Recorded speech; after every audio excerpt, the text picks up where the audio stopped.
You're telling yourself to do something, and no one likes to be told what to do, even by themselves. I was angry, bitter, all that kind of stuff when I was made redundant, because redundant is it's a very negative word, no longer required, no longer fit for purpose.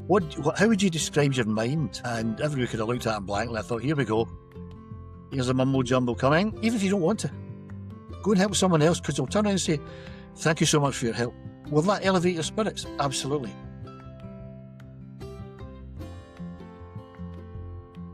Welcome back to Get a Shift On, the podcast where we prove episode after episode that a career change is not only possible, but it can lead you away from a job that you've outgrown towards some genuine fulfillment. My mission is to show people that movement away from unhappiness can be achieved by overcoming obstacles like fear, money, and time. Today, I am really pleased to welcome Willie Nicol, who spent 31 years in the police service and then another 7 in corporate security, and now runs his own coaching business. Willie admits, though, that he dismissed coaching as mumbo jumbo, but a 3-day introductory course completely converted this former detective. In this episode, we're going to explore how he transformed from a logical cop to someone who embraces intuition and even the woo-woo stuff that he discovered at Glastonbury. Willie, welcome to the show. David, thank you very much. It's a great pleasure. Thanks for having me. Absolute pleasure.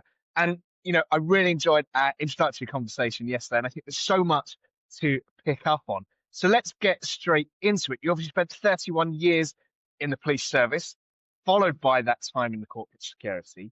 Can you just explain to my viewers where it all started, what you did, and how you've ended up where you are today? Indeed. Got a very long story short. I served for 31 years in various roles in Strathclyde Police, as it was then, prior to the amalgamation of the Scottish Forces into Police Scotland. On retirement, some 15 years ago, I kind of fell into a corporate security role with a big multinational cash management company, which I thought would be absolutely spiffing, and it wasn't. I realised after about 6 months to a year that I didn't enjoy the corporate culture. It was very cutthroat, and I'm no shrinking wallflower, but I didn't like it.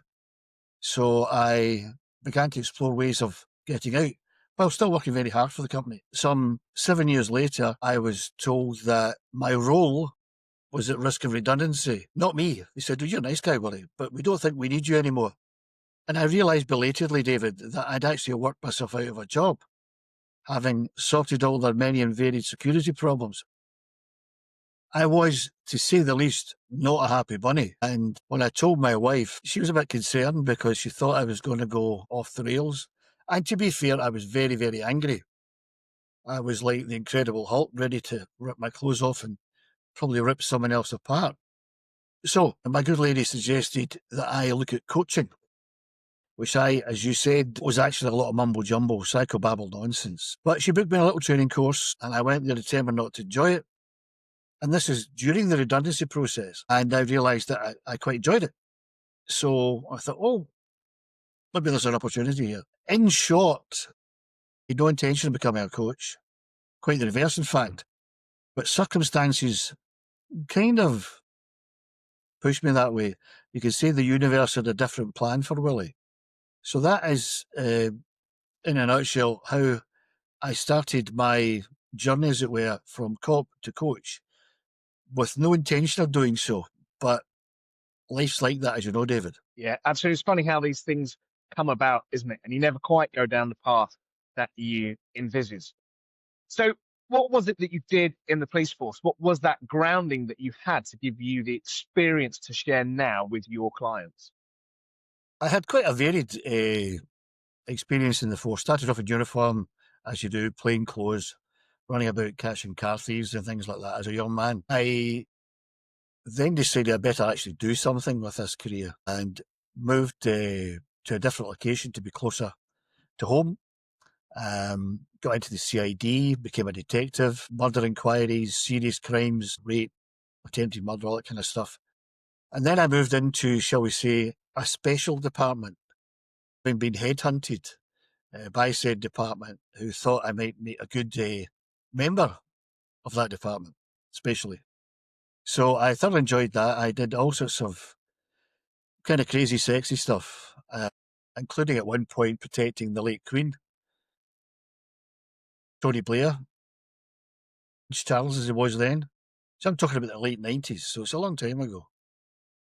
And on finishing that particular stint, again became involved in major inquiries, generally murders, arrests, that kind of thing. As a result of that, I had to kind of go over the 30-year period because they hadn't found a replacement for the role I performed. Succession planning, not so much.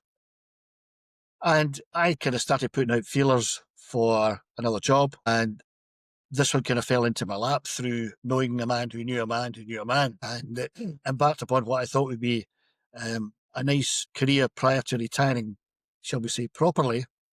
But it turned out not to be the case. It's difficult, isn't it, when you are forced to make a change, such as retirement from the police force? Because the military have a very similar situation, don't they, where you've done your time in every sense of the word. You've had a career, but actually you're too young to stop and not do anything again. And also, I think most people don't really want to stop because there's so much more to still give, unless you're in a very fortunate position to have no money worries, no ties, and you can just do whatever you want. How did you find that transition? Obviously, you thought it was a good job to go to, and I presume fairly optimistic at the start. So how did you find that actual transition from, I guess, very structured life in the police force to a more corporate role? It was a bit of a change, to be fair. I actually do some coaching for retiring police officers during pre-retirement seminars that the police run. Police officers who are approaching retirement are given this facility. And I do a wee bit of coaching there, basically telling them not to make the same silly mistakes I made.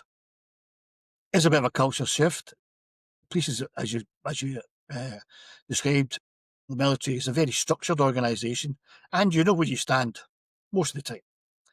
When you're thrown out into the big bad world, it's a bit of a culture shock because you have a boss, and he is a boss, but I was left very much to my own devices, being the regional security manager covering effectively the upper half of the UK, and I was very lightly supervised. So in that respect, it was very liberating, and I had no problem making decisions of my own within the parameters I had been set. So I took some skill sets from policing, took them into the corporate security role, which was essentially why I was recruited by a retired senior police officer to give the security department of this organisation a more investigative, curious outlook. And unfortunately, it was a bit like an oil tanker, where the powers that be above me say, no, we do it this way.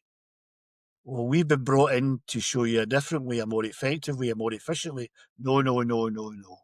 So the analogy, you could shift an oil tanker quicker than the mentality of these guys to their detriment, because we come in with some really good ideas and not so much we don't. So I kind of lost a bit of enthusiasm there, to be fair, but I plugged on anyway because I had a lot of work to do, and which I did. The Presbyterian work ethic, right? I did to the best of my ability. And then when I had done myself out of a job, realised I could have been a bit smarter insofar as not worked quite so hard and left a few things dangling. But that wasn't my kind of mindset. So anyway, I was angry, bitter, all that kind of stuff when I was made redundant, because redundant is it's a very negative word, no longer required, no longer fit for purpose, whatever you want to call it. And words are very important, and I learned that during my coaching training. So that little 3-day course gave me an inkling on how to keep my temper in check and the possibility of doing something different in the future. It's interesting because I think redundancy really has very negative connotations about it. Although so many people are made redundant, and actually it can often be a stepping stone to something more positive, which clearly in your case is what happened. What were those final days, weeks like at that company, and how did it really lead to that eventual redundancy? Well, I remember fairly clearly it was about springtime 2017 when my line manager emailed me to say that he and a member of the HR department were travelling up to Scotland to have a chat. And my detective instincts immediately went, oh, okay then, right, what's going on here? And already that feeling in the pit of my stomach was, this is not good news. So up they popped to Edinburgh, given the fact I'm in Glasgow on the West Coast. Now, these were people who got a nosebleed if they went north of Watford, because they were very, very London-centric. So to come all the way up to Edinburgh was a big thing, which even reinforced my suspicion that things were afoot. However, it was a lot of mumbo-jumbo on their part about, well, we don't think this, we don't think that, and nothing to do with you personally, Willie, but blah, blah, blah. And I thought, right away, I'm being stitched up here. So that was the first redundancy meeting. The second meeting was via Skype, if we remember that. Right, we're going back to before Zoom and Google Meets and all that. And they didn't know how to work the take, and neither did I. So it was a total farce. And the third meeting was scheduled to be held in Leeds, which is very convenient for me, given it was a 4-hour drive. Excuse me. But during all this process, I had gone to the training course. I had had a good think to myself, and again, pushed by my lovely wife, who said, you'll be good at this. I know you'll be good at this. And I wasn't quite so sure, although I get great satisfaction at helping people. Perhaps that's why I joined the police. So the final redundancy meeting, and they went through the motions and told me that was that. So I was then kind of went on gardening leave for about 6 to 8 weeks. And eventually, guys that I was friendly with in the local depot came down, took away my company car, my laptop, my phone, you name it. And then I was left, and this was about July time. And I was left sitting out. We'd had tea in the back garden on the decking, and I was left sitting in the sunshine thinking, what the do I do now? And that was when this inkling came to me that put your big boy pants on, Willie, and start a business and help people on your terms, so to speak. And for the latter part of that year, I took my mega redundancy money, trained in various coaching modalities, techniques, hypnotherapy, coaching, neuro-linguistic programming, NLP, and various other bits and bobs. And probably by the start of 2018, I thought, well, I better do something. No business experience, although my first wife's father, he was a businessman, and he used to tell me about running a business, which was all Greek to me. And he ran a company, to be fair, his own company. I'm a solopreneur. But I was advised to go networking, meet a lot of people, reach out, and got my first client, and just took it from there. Fascinating. I think it's so great to hear that you took those positive steps after redundancy, because having your car taken away, having your laptop, phone taken, it's just, yeah, thanks for everything. See ya, bye. And you just left hanging with not really, much to go on. I just want to take you back to when you did that coaching course, and you touched on it earlier, and we talked about it yesterday, and you said there was all a bit mumbo jumbo. What was it that happened? What was the turning point in those initial 3 days that converted your thinking and led you to think, actually, there may be something in this coaching malarkey that I could do?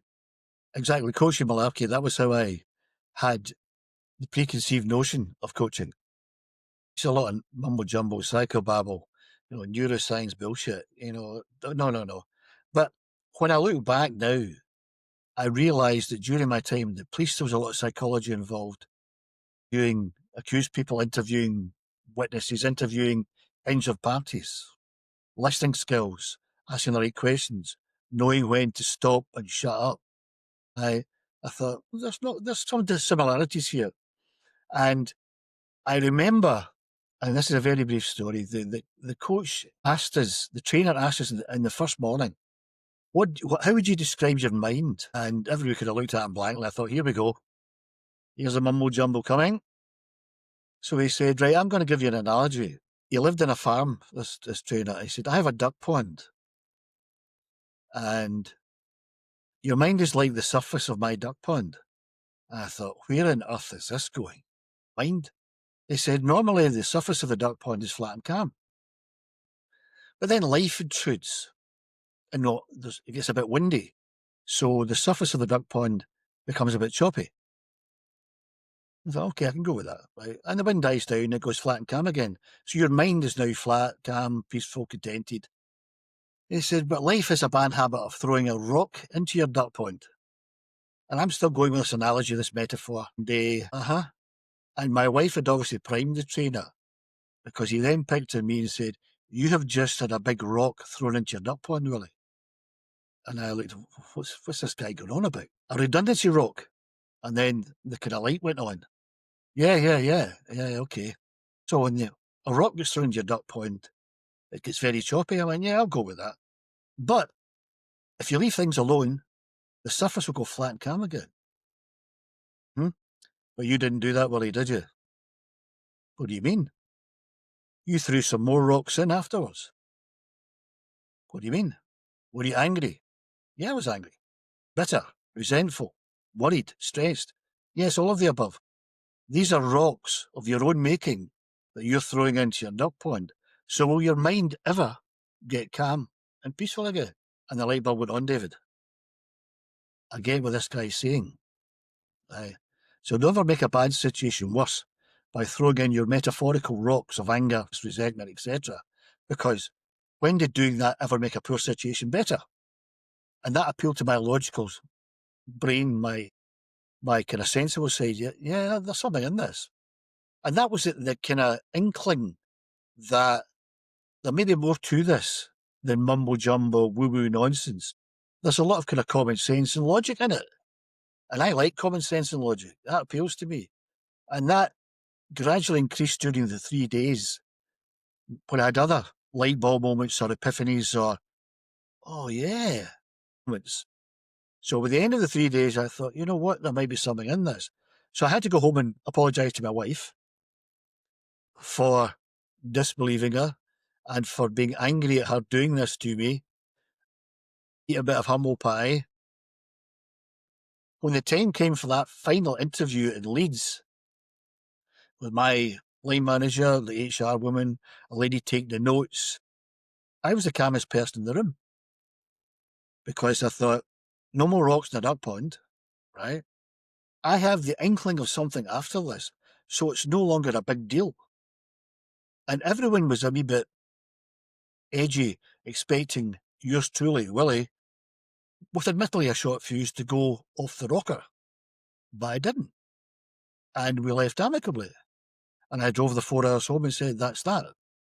And then the 6 to 8 weeks transpired and all the kit was taken away. That was essentially it, David. That I had a couple of, well, no more than a couple of insights, light bulb moments, epiphanies, whatever you want to call them, that made me think there's something to this and I could do something with it. This is Cassie, where all the world's billboards are just a few clicks away. Find your favourites on a map, add them to your campaign, and off you go. So whether you're a small business or large enterprise, if your brand has grand aspirations, take it beyond the feed and onto the streets with Cassie. Do you think you'd have been as receptive to some of those analogies, those moments, when you've been younger? If you'd come out of the police force earlier on in your career and had to go through that same process, do you think you would have had the same reaction? Or was it age, experience, and life that allowed you to then see that actually there is something a bit different and it's not just, mumbo jumbo? That's a fantastic question. The short answer to which I'm not really sure. Probably not. If that had happened, say, 10 to 15 years earlier, I'd probably have dismissed it. Because when you're in the detective mindset zone, it's just find the evidence, go one step to the next step to the next step, right? And yes, you do use a bit of intuition. You get a feel for things. But the possibility would have been that, no, I wouldn't have been receptive. But having got to that advanced age, even more advanced now, there may have been, dare I say, a bit of age-related wisdom. But it was the logic. The trainer had just explained something to me using a metaphor or an analogy, which we use a lot in coaching, which made sense. Yes, why would you let a bad situation get worse by deliberately, or even if unconsciously, throwing more rocks into the duck pond or dealing with it in an inappropriate manner? So it was like, stop. Redundancy. It's happening. Get on with it. Look at alternatives. Look at different ways of dealing with it. Look at the upside, which is I can get away from that. And I'll be honest, I went for another couple of interviews for security jobs, senior security jobs, not just like the guy standing at the door of Tesco's, right? Senior, regional, national security jobs. And I thought to myself, after being in that course, no, I don't want to be doing this. This does not light me up. This does not float my boat. I do not wake up in the morning thinking, oh, goody, security. Whereas what I do now, And that's absolutely key, isn't it? You have to have, as you say, what floats your boat, that passion, if you want to call it mojo, however you want to look at it, that drives you forward and makes you want to get up in the morning. Was that logic always there for you? And do you bring that logic now into the coaching practice that you have? yes, I do use logic. I do also use intuition. And there is a bit of a woo element to it, because when you're sitting opposite someone, you don't know what they're going to say, really. But you maybe have an idea. If someone says, I've lost my mojo, or I've this or that, you can take it from there. But you're never entirely sure what's going to come out their mouth next. So you kind of prepare yourself for the odd curveball, etc., etc. And it's a combination of, if you like, the policing skills I've alluded to earlier, the listening skills, the interviewing skills, asking the right questions at the right time, and the intuition where you can feel, there's an energy about, you can feel what the other person is trying to communicate. And that takes, it's just something you learn. Yeah. And you don't immediately jump in and say, well, I think you should do this or I think you should do that, because that's not what coaching is about. You let them say their piece. You create that space where, like the duck pond analogy, where suddenly the light bulb goes on and they say, oh yeah, I think I could do this to address whatever it is that they're having problems with. And that's it. I don't tell them what to do or suggest what. I might suggest something, but my job is to facilitate that environment where we have a discussion, a conversation, as you and I are having, right, about whatever it is. And then things happen, solutions present themselves. Way forward appears, like what happened to me. Suddenly, a way forward was put in front of me. And I thought, well, you can either flog a dead horse and go back to security. Yeah, the money's okay, the hours are shit, blah, blah, blah, blah, blah. Or you can do something which you feel is purposeful, which helps other people. So when they say, thank you, Willie, for helping me, and then they pay you also, right? It's a feeling that you can't get. You know what it's like, David. When somebody says, thank you so much for helping me, does it make you feel good? It absolutely bloody does. Yeah. And to know that you have facilitated that, not done it for them, done it with them, if you like, or being a party to that awakening, if that's not too woo a word, of realizations and possibilities and choices, and, oh, there's a way forward. I hadn't thought of that. Well, it was in there. It just needed a wee bit of teasing out. And that's what, as I said here, that's what floats my boat. And that's so key, actually, to helping people understand that it's already in there. I think most of us really deep down have a gut instinct as to what we should be doing, what the answer is to a specific problem. People like you and I are there just to help tease it out and use the right framing and reframing, in fact, not too woo-woo, to get them to that point where they have a specific outcome and hopefully a positive. Thinking about your clients, have you ever had a client who's been so negative, so anti what you're offering, but then has had a complete switch round, much like you did with the coaching staff? I've had a couple, right? But I tend to pre-qualify my clients. on the basis of what I think will be a good fit for the client and for me.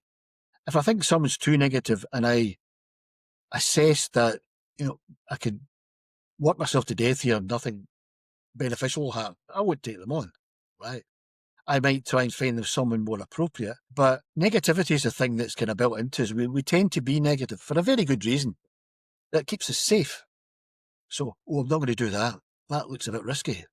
What if I crash and burn? What if this? What if that? And we don't do it. I'm just about to post on LinkedIn about comfort zone.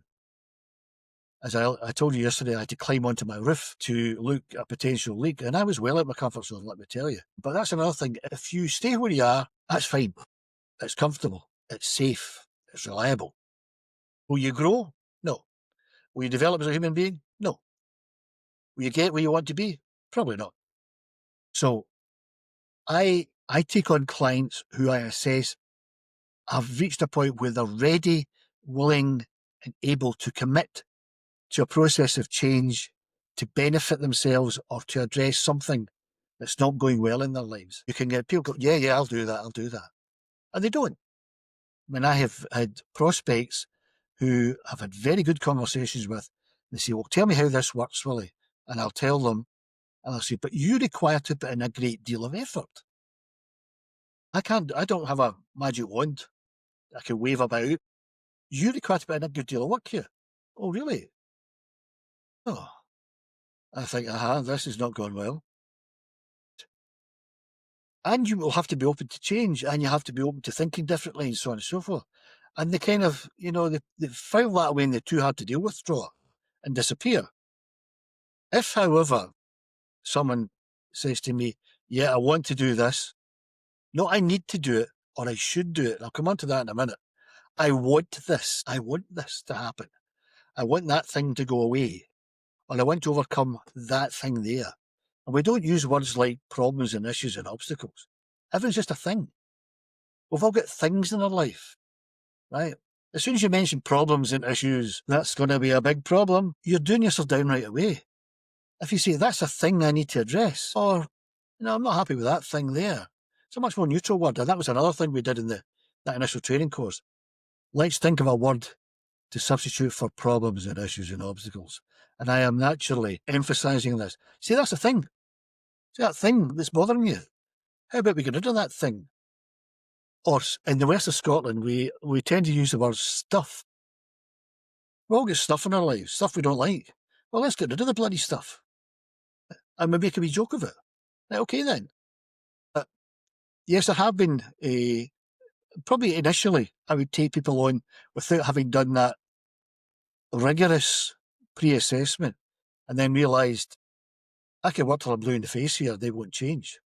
And there have been occasions where I've said, look, this is not working, right? And I'll either refund them some of the money or whatever and say, I wish you every success, but you're not putting the work in, right? And that's the thing in coaching. You have to put the work in. And what's the work, Willie? Well, that's the indefinable thing.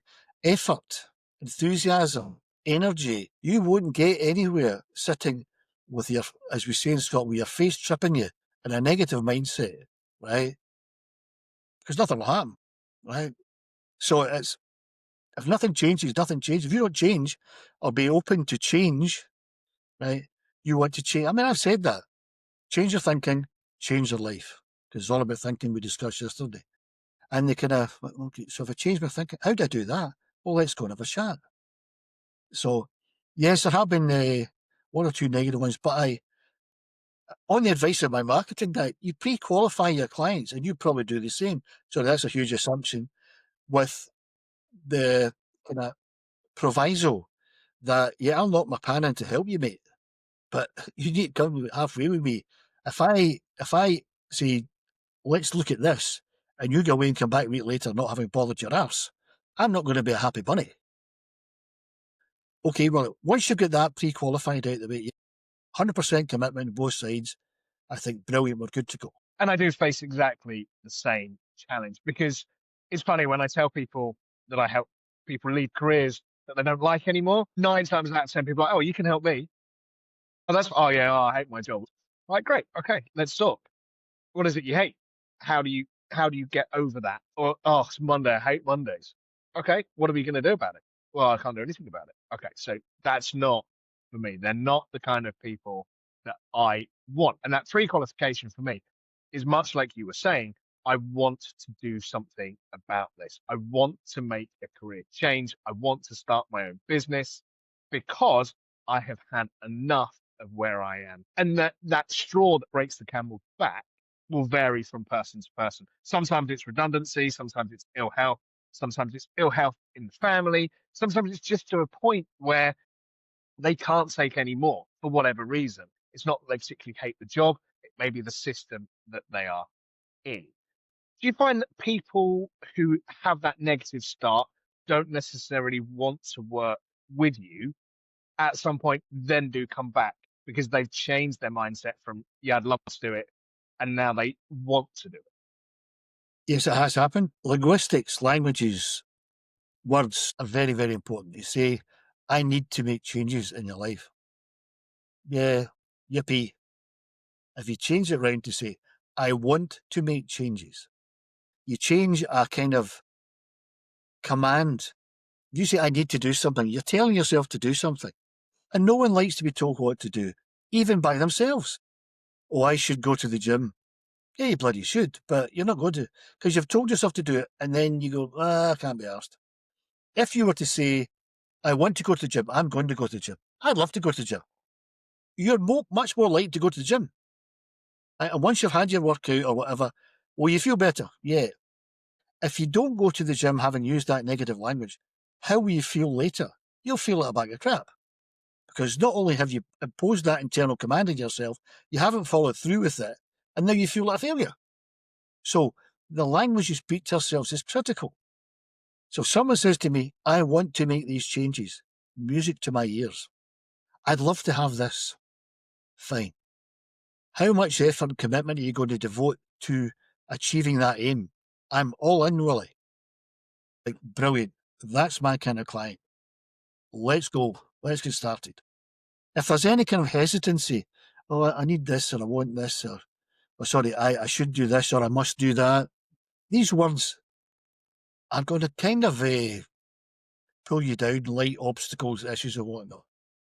If someone says to you, say, you should go to the gym, say, fuck off. Who are you to tell me that I should go to the gym? No one likes to be told what to do, even by themselves. If they say, would you like to go to the gym? Yeah, well, maybe, yeah. Do you want to go to the gym? I actually do. The whole thing totally flips, reframes, as you said, by the simple use of more positive language. And we can do that with ourselves. So if someone says to me, I'll tell you a very quick story.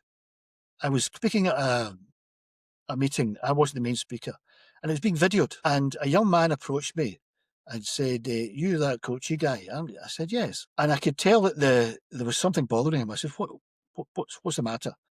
Well, it's like this. My brother's getting married in a few months' time, and I have to be the best man, and I have to give a speech.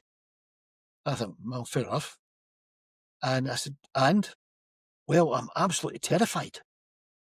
I said, okay. What if the speech is rubbish? What if no one laughs at my jokes? What if I mistakenly assault the bride's mother? What if? I said, whoa. Everything you've said is what if followed by a negative. What if none of that is true? What if that's a negative story you've made up in your head? What if it's a great speech? What if people fall off their chairs laughing at your jokes? What if the bride's mother gives you a big hug because it's been a brilliant speech? What if then? Well, I never thought of it like that. I said, exactly. So you changed that what if negative bullshit to what if it's a great success? And he went away a very, very happier man. I don't know what happened at the best man speech, but 2 minutes it took me to change that young man's mindset by changing a what if negative into what if it's all going to be absolutely brilliant. And you could feel the change of energy. I said, what if this is shit? But what if it's brilliant? And all right, okay, thanks, mate. And off he went. We all have that internal dialogue that we spend most of the days chatting to ourselves through. And often that can be that negative, what if it's the worst thing ever? What if that happens? Without giving away all of your trade secrets, what advice would you give to me, to my viewers, when we get into that negative spiral of I just feel like shit and I can't get out of it? What do we do and how do we change the language in our own heads without you? There's a quote attributed to Henry Ford, and it's about thinking. If you think you can, or you think you can't, you're right. And it took me a wee while to get my head around that. So if you think you can do something, you're kind of halfway towards doing it. If you think you can't do it, game's over, right? So if you think you can do something, like my climbing up that ladder onto the roof yesterday, getting out of my comfort zone, I thought, no, I'm going to do it. I did it, right? If I'd thought I can't do that, I'd be on the yellow pages looking for a roofer. Yeah. There's another pithy phrase, I can't remember who said this. It might have been my grandmother, I don't know. If you do what you've always done, you'll get what you always got. And if you're doing what you've always done and you're not happy with what you're getting, what's the answer? Something has to change. So one of the ways of doing it is change the way you think. There is here's a wee word, metacognition. It means thinking about the way you think.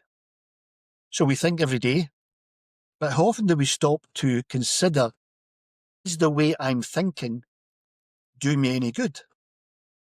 So you consider your thought processes to assess if they're serving you, if they're helping you, if they're developing you or whatever. And if they're not, the obvious answer is, I need to change the way that I think.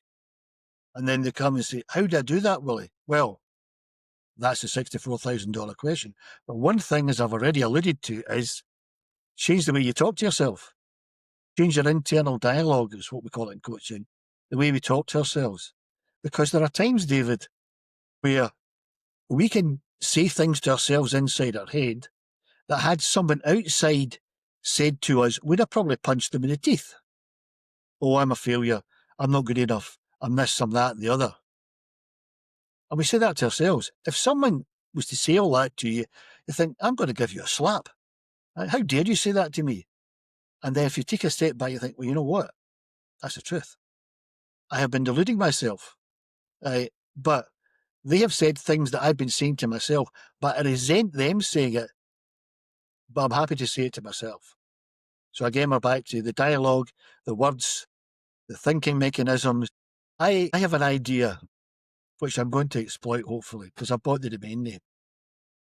Everyone has a mobile phone. And in the mobile phone, there is software. And periodically, the provider will send you a message to say, software update available. And it'll tell you the reasons why you should install this software update. Greater efficiency, download speed, security, blah, blah, blah. And you think, well, that all sounds very good. So you click install update. We have an operating system in here. And for the sake of simplicity, I'm going to call it mindset. Your mindset, how you think, right? How often do we update that operating system, that mindset, our way of thinking? How often do we stop and say, is my way of thinking serving me well? We don't. We do it on our mobile phone or our laptop or our computer or whatever. We don't do it with our own mindset. So I have the domain name mindsetoperating-system.com, which I'm going to do something with, because I firmly believe our operating system internally is our mindset or the way we think. And you could argue till you're blue in the face what mindset is or whatever. But that's my analogy. Our operating system dictates how we function, how we operate, how we behave. And we know that our behaviour and actions dictate the outcomes we get in life. So if we don't update this thingy in here to make our thinking better, how are we going to get better outcomes or results? Well, we're not. But it's something that we don't stop and consider. And I didn't do it. I came up with this a couple of years ago. I didn't do it, just like, this is the way we think. Till someone suggested, if you change the way you think, you can make it better. And if that's the case, you get better outcomes, purely by changing the way you think. And I thought, wow, I'm going to have a go at this. And here we are. Sound advice. You mentioned mobile phones. how detrimental are they to that inner dialogue and that mindset that we have? They are a marvellous tool. I can pick my phone up and look for a roofer in case my botched repair work doesn't work. I can check the news. I can communicate with you, with my lovely wife. You can do, a myriad things in this little computer thingy, Bobby. I'm a techno dinosaur. I don't know how they work, or very little. But they can be a major distraction. They can be like watching the news or reading the newspapers, which inevitably are doom and gloom and can be filled with disinformation. So they can have a detrimental effect on our mindset, where the utilisation of said piece of kit can increase your negativity. Oh, look at that report. Oh my goodness. The budget tomorrow. We're all doomed. We're all doomed. Back to Dad's army there. No, we're not. Yes, things could be shit, but you do not need to scroll. One of my clients used a term I've never heard before called doom scrolling. Yeah. And I said, what's that? He says, well, sometimes I get a bit distracted and I just doom scroll, and the next thing is there's half an hour gone. And that was the first time I'd ever heard the term. And yeah, I sometimes catch myself doing that, but not for half an hour. Go, oh, that's quite interesting. Oh, I didn't know that. And then you'll get an advert for something. Oh, I needed that. What a coincidence that it suddenly popped up on my phone. But that's another rabbit hole we don't want to go down. So I'm a big believer in not having mobile phones in school. Well, up to a certain point, right? So, I mean, I saw a kiddie in the supermarket, like 5 years old, 6 years old, mobile phone. While mummy and daddy were doing the shopping. Now, maybe that's a way of distracting the kid, as opposed to running up and down amok in the aisles. But it's a tool. If you use it properly as a tool, and it can make a lot of enjoyment, listen to music, etc., etc. But you have to bear in mind that that's all it is a tool. If you get down that rabbit hole, you could lose half an hour. You could turn your good mood into a bad mood. It could be detrimental to your mental well-being.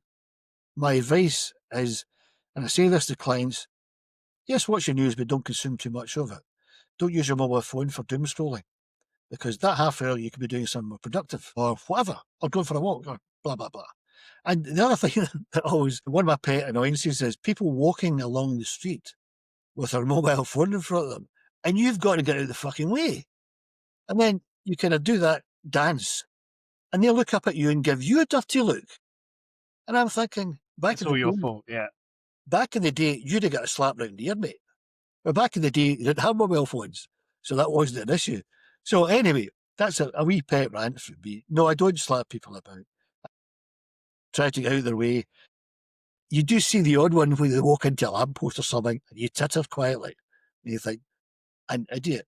And the ones that walk across the road with their mobile phone, narrowly missing buses, and you think, what? They walk amongst us. Anyway, sorry for going on a wee rant there. Mobile phones are a good tool. That's all I'm saying. No, I agree completely. Kids are often like this.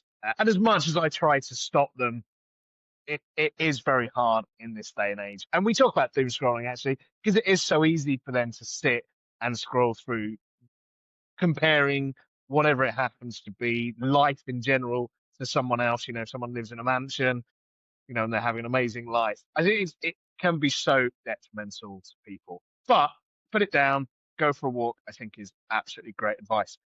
I want to touch very briefly before we finish on the business side of what you do. You said you had no experience in business. How do you get through the kind of the day-to-day processes of business, and how did you when you first started? Well, fortunately, on one of the coaching training courses, I met a very nice lady who's Angela, who's now a business coach, and she'd done business. She'd been a businesswoman, and we hit it off, and we talked about business, mostly coaching about business. And once we'd kind of wrapped things up, and I'd decided to set up a business, I reached out to Angela and said, can you give me any tips? One of which was networking, and this is before COVID.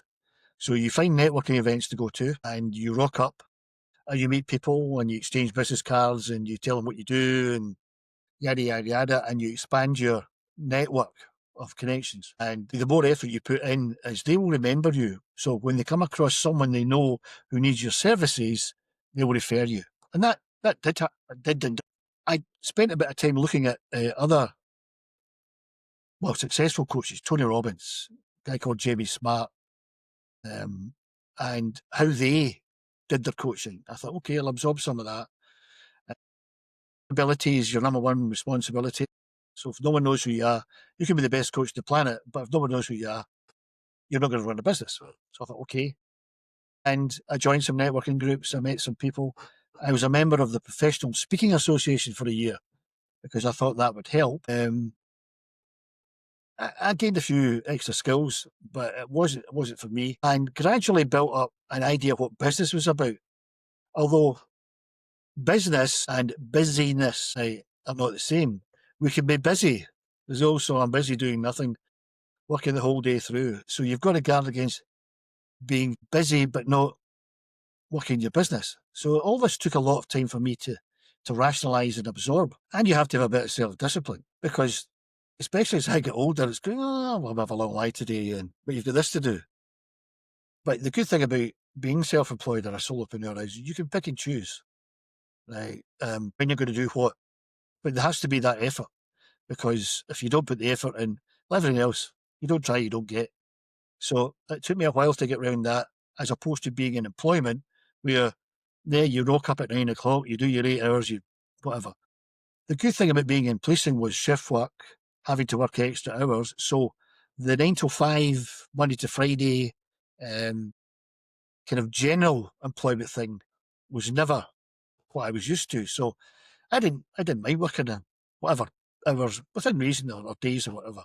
And employer marketing chappie, right? I've got a great marketing guy who probably tears his head out about all the things he suggests I do and I don't do. But hey, I'm paying him and I can take his advice or leave it. So surround yourself with good people, right? Learn from people who are more experienced than you.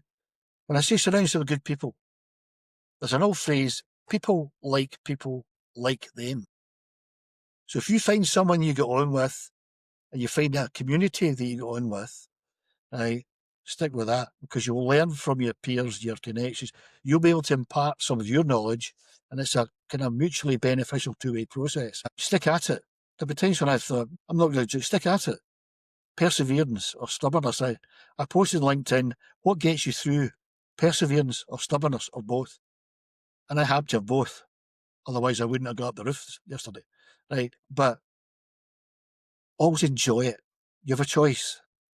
Right? Do something that floats your boat, gives you joy, lifts you up, whatever. Because another pithy phrase from my late lamented father, when he said to me as a very young man, a long time dead, son, and he left it at that. And I was really 19 at the time thinking, what does that mean? And when I get to this advanced stage, I think, right. So you've got one go at it. This is old hackney stuff. You've got one go at it. It's not a dress rehearsal. Find something you want to do, you'd love to do. Now that might take a bit of effort. I can help with that. It won't cost you anything. I've got some ways of narrowing down the possibilities. And once you've got it, go for it. Right? Go for it. It's astonishing that the times when you go for something, I'll never get this. But you think, no, I'm going to try it. And it works. It happens. Right? If you think you can, or you think you can't, blah, blah, blah. There are a lot of very good people out there who, if you approach them in the right manner, will help you and won't expect anything in return. And I'm one of them. Right? I'll help anybody with anything if I can. Right? Not for money, just for the sheer pleasure of when they say thank you. Because that always lifts your spirits. When someone says thank you to you, always lifts your spirits. If you're down in the dumps, counterintuitively, go and help someone else. Even if you don't want to. Go and help someone else because they'll turn around and say, thank you so much for your help. Will that elevate your spirits? Absolutely. Will you feel better? Absolutely. So there's another last little tip. Fantastic tips they are. And I'm so on board with surrounding yourself with like-minded people and people who will bring you up as well, because it is so easy to find people that bring you down, have negative thoughts, but surround yourself with people that will help, that will move you in the right direction and progress you so you are busy, not busy fools, because we have all been there, So yeah, absolutely fantastic tips. Willie, is there anything that we should have spoken about that we haven't with regards to yourself and your career change journey? Well, they could say that the kind of glib thing, if I can do it, anyone can do it, but that doesn't make it invalid. Like the advert, the Nike advert, just do it. Just do it. What's the worst that can happen? Are you going to be worse off than you were before? Maybe, but you've at least tried it, right? So there's another little story. Thomas Edison, who invented the light bulb, and we take that for granted. It took him dozens and dozens of experiments to get the light bulb right. Now, I'm going way back in time, obviously. And somebody accused him of failure. And he said, I didn't fail.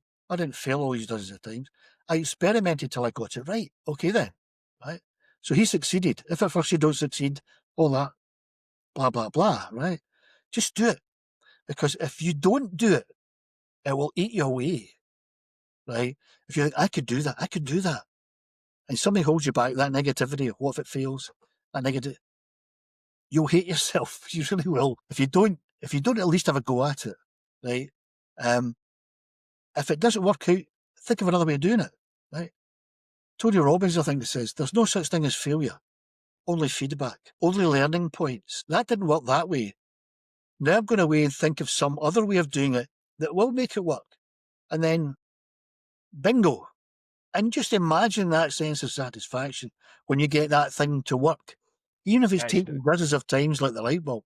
When you get there, you think, oh, beauty. There's no other feeling like it.